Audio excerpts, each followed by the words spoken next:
आदर अभिनंदन और स्वागत है आपका प्ले विथ क्वेश्चंस में। कल हम कार्य, ऊर्जा व शक्ति के बारे में पढ़ा था और गतिज ऊर्जा, स्थितिज ऊर्जा तक हम लोगों ने पढ़ा था। उसी गतिज ऊर्जा के कंसेप्ट को आगे बढ़ाते हुए आज हम लोग कुछ कंसेप्ट को देखेंगे। तो गतिज ऊर्जा में पूछता है आपसे कि यदि वस्तु का वेग 2 गुना कर दिया जाए या वस्तु का वेग 1/2 कर दिया जाए, आधा कर दिया जाए, तब उसकी गतिज ऊर्जा में क्या परिवर्तन होगा। तो यहाँ पे हम देखेंगे कि गतिज ऊर्जा का सूत्र क्या होता है कि E = ½ mv²। यदि हम यहाँ पे v को 2 गुना कर देंगे तब गतिज ऊर्जा कितना हो जाएगा, 4 गुना हो जाएगा। यानी कि v का स्क्वायर 2 का स्क्वायर 4 गुना, के E = कितना हो जाएगा, 4 गुना। और यही यदि आपसे कहे कि हम वेग को 1/2 कर देंगे तब गतिज ऊर्जा कितना हो जाएगा, तब यदि 1/2 यहाँ पे आप रखोगे तो 1/2 का स्क्वायर यानी कि 1/4 हो जाएगा। इस कंडीशन में गतिज ऊर्जा कितना हो जाएगा, 1/4। तो इतना आपको ध्यान देना है। और द्रव्यमान के साथ गतिज ऊर्जा का क्या रिलेशन होगा, जितना अधिक द्रव्यमान होगा उतना ही उसकी गतिज ऊर्जा बढ़ती जाएगी, क्योंकि ये इसके अनुक्रमानुपाती में है। यदि द्रव्यमान 2 गुना होगा गतिज ऊर्जा भी 2 गुनी होगी, यदि द्रव्यमान आधा होगा तो गतिज ऊर्जा भी आधी होगी, लेकिन वेग के स्क्वायर में बढ़ता चला जाएगा। अब ठीक यहीं पे एक और क्वेश्चन पूछता है कि यदि गतिज ऊर्जा और संवेग का क्या रिलेशन होता है, गतिज ऊर्जा व संवेग में। तो इसके लिए आप एक सूत्र याद रखेंगे कि काइनेटिक एनर्जी गतिज ऊर्जा बराबर होता है p² में 2m। यानी कि यहां से आपसे पूछेगा कि यदि किसी वस्तु का संवेग 2 गुना कर देते हैं तो उसका गतिज ऊर्जा कितना हो जाएगा। तो उसका गतिज ऊर्जा कितना हो जाएगा, 2 का स्क्वायर करेंगे तो गतिज ऊर्जा कितना हो जाएगा, 4 गुना।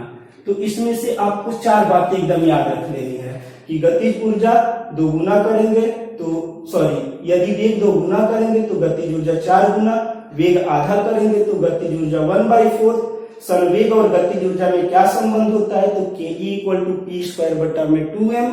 और गतिज ऊर्जा और संवेग में जब हम संवेग को 2 गुना करते हैं तो गतिज ऊर्जा कितना हो जाता है, 4 गुना। इतना बात आप ध्यान रखेंगे। अब आते हैं आज के टॉपिक पे।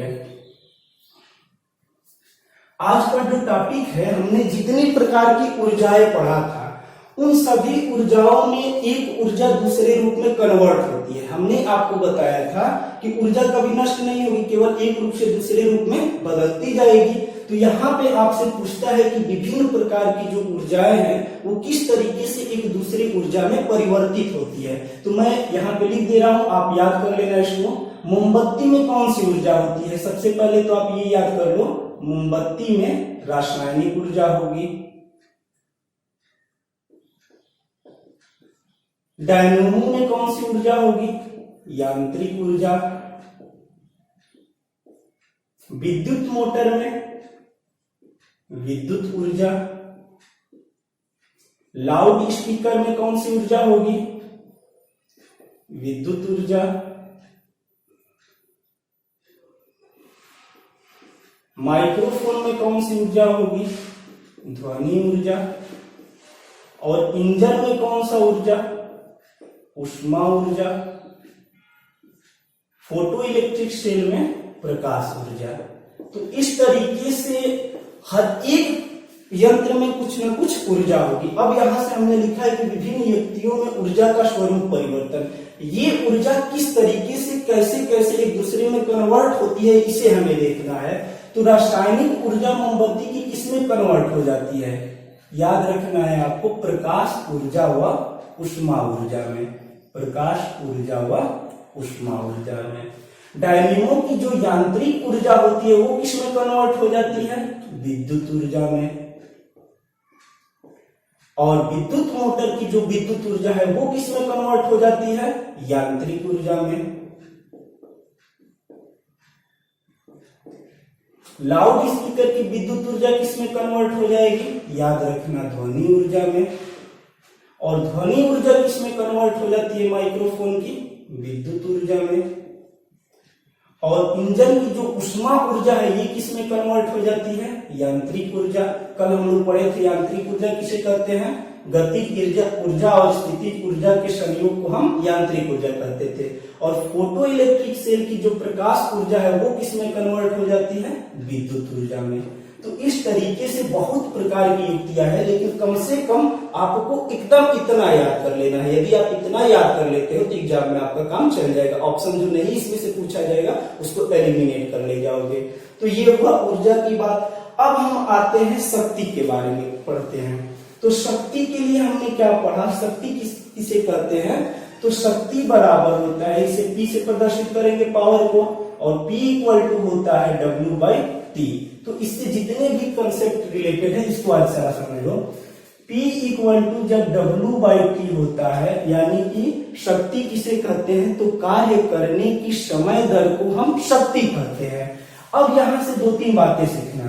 यहां से W बराबर क्या हो जाएगा? W बराबर हो जाएगा P इंटू T। यहां से हम लोग कार्य का मात्रक पढ़े थे कि कार्य का मात्रक क्या होता था? कार्य बराबर एक और था F इंटू एस। यहां से कार्य का मात्रक होता था न्यूटन सेकेंड, या इसी को हम कहते थे जूल। अब यहां से कार्य का मात्रक क्या हो जाएगा? Watt second. तो कई बातें अभी निकल के आएगी, आप जरा ध्यान से समझना। यहां से P का मात्रक क्या हो जाएगा? शक्ति का मात्रक हो जाएगा जूल प्रति सेकेंड। और एक और शक्ति का मात्रक क्या होता है? यहाँ पे वाट कहते हैं। शक्ति के मात्रक को हम वाट कहते हैं। यहीं पे एक और शक्ति का मात्रक होता है अश्वशक्ति, हॉर्स पावर। और एक हॉर्स पावर बराबर कितना वाट होता है? 746 वाट। इतना बात आप याद रखोगे। अब यहीं से P बराबर W/T हुआ, तो 2-3 फार्मूला यहां से निकल के आता है कि W के स्थान पे क्या हमने देखा था? Fs, यानी कि P इक्वल टू Fs/T। ये भी हो सकता है, या P equal to Fs cos θ/T भी हो सकता है।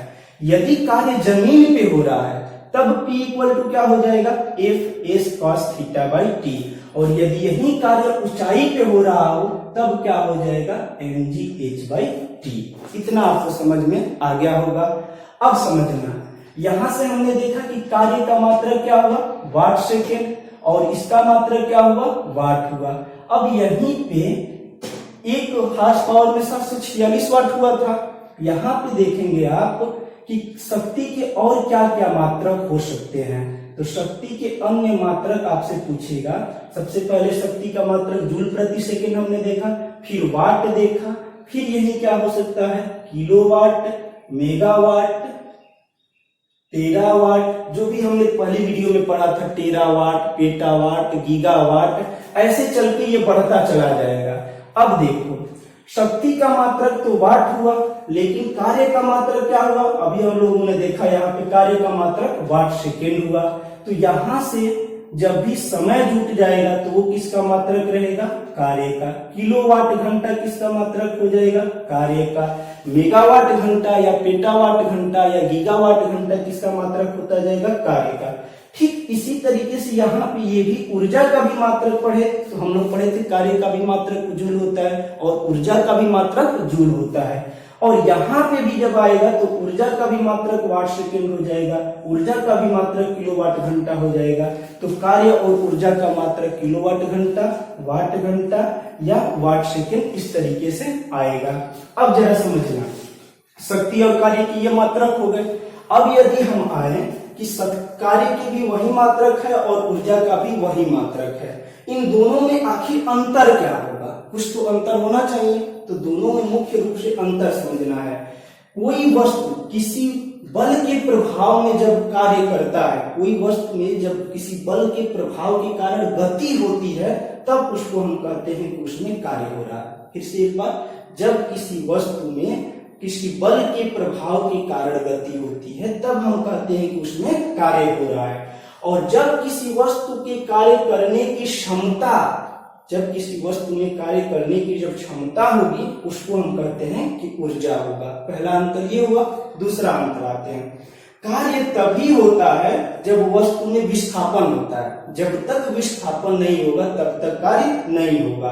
और जब ऊर्जा की बात आए तो भले विस्थापन ना हो लेकिन वस्तु की आकृति और आकार बदल जाए तब भी ऊर्जा होगा। जैसे लोहे का बॉल है, उसको हम पिचका दे या उसको हम गोल कर दे या टमाटर के आकार को हम पिचका दे तो दोनों में ऊर्जा जो होगी अलग अलग तरीके से संचित होगी। तो आकार और स्थिति को बदल करके हम क्या कर सकते हैं, उसमें ऊर्जा संचित कर सकते हैं, जबकि विस्थापन बदल के हम कार्य कर सकते हैं। अब लास्ट अंतर है कि ऊर्जा होने पर भी कार्य शून्य हो सकता है। यदि ऊर्जा होगा तब भी कार्य शून्य हो सकता है, क्योंकि यदि विस्थापन नहीं होगा तो कार्य शून्य होगा। लेकिन कार्य करने की स्थिति में वस्तु की ऊर्जा कभी शून्य नहीं होगी। तो ये तीन अंतर को आप एकदम ध्यान रखेंगे। आते हैं, ये कार्य और ऊर्जा से रिलेटेड बात हुई। अब ऊर्जा और शक्ति से रिलेटेड एक नोट को आप याद रखोगे, ये है कि ऊर्जा कार्य पूरा होने में लगे समय पर निर्भर करता है कि नहीं करता है। ऊर्जा कार्य पूरा होने में लगे समय पर निर्भर नहीं करता है, एकदम याद रखना, निर्भर नहीं करता है। जबकि शक्ति कार्य पूरा होने में लगे समय पर निर्भर करता है। इसीलिए तो शक्ति बराबर आया था P = W/T। तो याद रखेंगे, ऊर्जा कार्य पूरा होने में लगे समय पर निर्भर नहीं करता है और शक्ति कार्य पूरा होने में लगे समय पर निर्भर करता है। इतना बात आपको स्पष्ट हो गया होगा। अब नेक्स्ट टॉपिक जो है आपका ऊर्जा संरक्षण का सिद्धांत, जिसे हम लोग पढ़े भी थे कि ऊर्जा न तो उत्पन्न हो सकती है और न ही ऊर्जा नष्ट हो सकती है, केवल एक रूप से दूसरे रूप में बदली जा सकती है। जैसे आत्मा के बारे में हम लोगों ने बताया था कि गीता में कहा गया है आत्मा को न तो जलाया जा सकता है न तो मिटाया जा सकता है, केवल एक शरीर से दूसरे शरीर में जाती है। ठीक वही कंसेप्ट ऊर्जा का है कि ऊर्जा उत्पन्न भी नहीं होगी, नष्ट भी नहीं होगी। जैसे यहाँ पे हमने क्या देखा, रासायनिक ऊर्जा बदल गई प्रकाश ऊर्जा में, ऊर्जा ही उतना ही था। यांत्रिक ऊर्जा बदल गई विद्युत ऊर्जा में। तो इस तरीके से ऊर्जा एक दूसरे रूप में कन्वर्ट होती रहती है। इतना बात याद रखेंगे, यही कहता है ऊर्जा संरक्षण का सिद्धांत।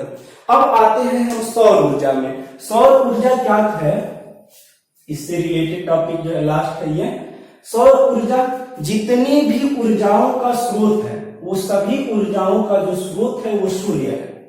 अब इस सूर्य में से क्वेश्चन 2-4 पूछता है आपसे कि सूर्य में सबसे अधिक किसकी मात्रा है, तो सूर्य में सबसे ज्यादा हाइड्रोजन है। और ये हाइड्रोजन में होता क्या है कि 4 हाइड्रोजन के नाभिक मिल करके एक हीलियम के नाभिक बनाते हैं। 4 हाइड्रोजन के नाभिक मिल करके एक हीलियम के नाभिक बनाते हैं। और जब ये नाभिक बनाते हैं तो इसमें इनके द्रव्यमान से शक्ति, जब वो द्रव्यमान होगा तो इससे क्या निकलेगा, ऊष्मा और प्रकाश निकलता है। और यही ऊष्मा और प्रकाश हमारे पृथ्वी पे प्रसारित होता है। तो यह ऊष्मा और प्रकाश प्रसारित होगा और इस प्रक्रिया को हम क्या कहते हैं, नाभिकीय संलयन। नाभिकीय संलयन। तो इससे 2-4 बात याद रखेंगे आप कि जितनी भी ऊर्जाओं का स्रोत है वो कौन है, सूर्य है। इस सूर्य में सबसे ज्यादा हाइड्रोजन के 4 नाभिक मिलकर के क्या बनाते हैं, एक हीलियम के नाभिक बनाते हैं। और इस प्रक्रिया में ऊष्मा और प्रकाश पृथ्वी पर पहुंचता है, जिसकी प्रक्रिया को हम क्या कहते हैं, नाभिकीय संलयन कहते हैं। तो इस तरीके से आपका टॉपिक क्लियर हुआ। एक बार यदि तेजी से हम रिकॉल करें तो क्या क्या हमने इसमें पढ़ा। सबसे पहले तो हमने बल के बारे में पढ़ा था। उस बल कहां से निकला था इसको समझना जरा। सबसे पहले बल बराबर क्या होता है, m×a, यानी कि द्रव्यमान और त्वरण की गुणनफल को हम क्या कहते थे, बल कहते थे। द्रव्यमान कैसी राशि थी, मूल राशि थी। और त्वरण कैसा राशि था, व्युत्पन्न राशि था। इसी से निकल के क्या आया, बल से निकल के कार्य आया। कार्य बराबर हमने क्या पढ़ा, बल गुणे बल की दिशा में विस्थापन होता था। फिर उसी कार्य से हमने क्या रिलेट किया था, ऊर्जा को रिलेट किया। और बल में कितने प्रकार के बल पढ़े थे, तो 4 प्रकार के बल। कौन कौन, गुरुत्वाकर्षण बल, विद्युत चुंबकीय बल, प्रबल नाभिकीय बल और दुर्बल नाभिकीय बल। चारों बल को एक बार आप रिकॉल करना। कार्य में कितने प्रकार के कार्य पढ़े, धनात्मक कार्य, ऋणात्मक कार्य और शून्य कार्य। उसके बाद ऊर्जा के बारे में आज हम लोगों ने पढ़ लिया। जितना ऊर्जा होता है, स्थितिज ऊर्जा, गतिज ऊर्जा, यांत्रिक ऊर्जा, रासायनिक ऊर्जा, इसको आप याद कर लोगे। उसके बाद हमने क्या देखा, शक्ति के बारे में देखा। और शक्ति के बारे में पूरा आज हम लोगों ने पढ़ लिया। तो आप क्या करो, अपनी शक्ति को इस सूर्य की शक्ति से जोड़ दो और सूर्य की शक्ति से साथ जुड़ करके अपने एग्जाम की में मेहनत करते जाओ, आगे बढ़ते जाओ। हमारी शुभकामनाएं।